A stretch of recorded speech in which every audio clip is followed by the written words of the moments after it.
Today's case occurred in New Delhi, India, and is one of the most widely known criminal cases in history.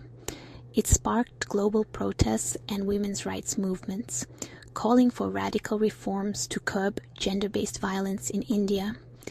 Delhi Crime, a 2019 Netflix original series, is based on this case.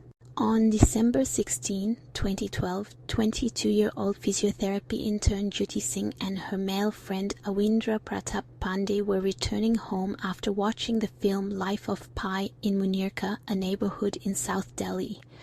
To return home, they boarded a bus around 9:30 p.m. On the bus, there were 6 men, including the driver. Not long after boarding, the bus deviated from its normal route and Awindra sensed something was off.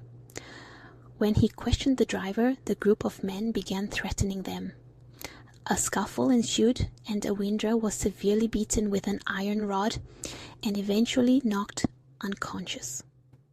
The men then turned their attention to Jyoti, taking her to the back of the bus.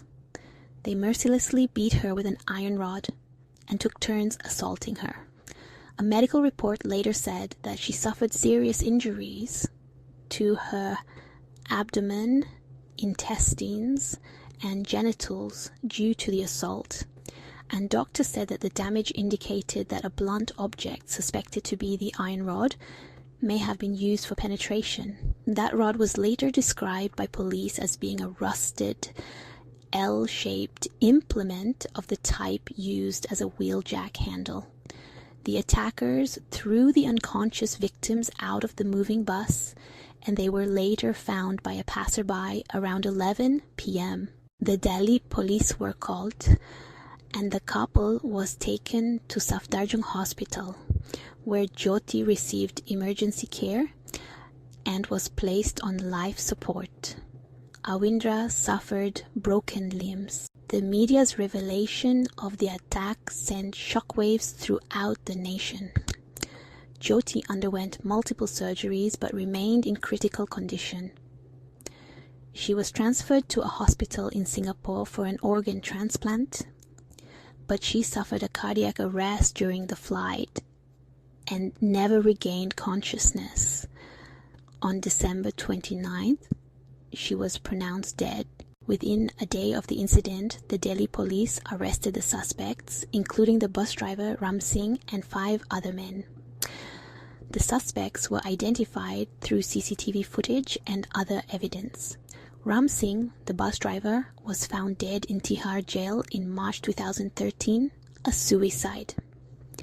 His brother Mukesh Singh Pawan Gupta, a fruit seller, Vinay Sharma, a gym instructor, and Akshay Thakur, a cleaner on the bus. A juvenile attacker, Mohammed Afroz, who was 17 years old at the time, received a sentence of 3 years in a reform facility. The 4 adult convicts were sentenced to death by a trial court in September 2013. This sentence was upheld by the Delhi High Court in March 2014 and confirmed by the Supreme Court in May 2017. Their final pleas were rejected by the Supreme Court in January 2020.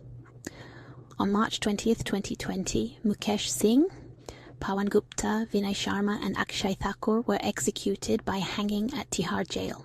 The case led to amendments in Indian law, increasing punishments for crimes against women and allowing minors aged 16 to 18 to be tried as adults for heinous crimes.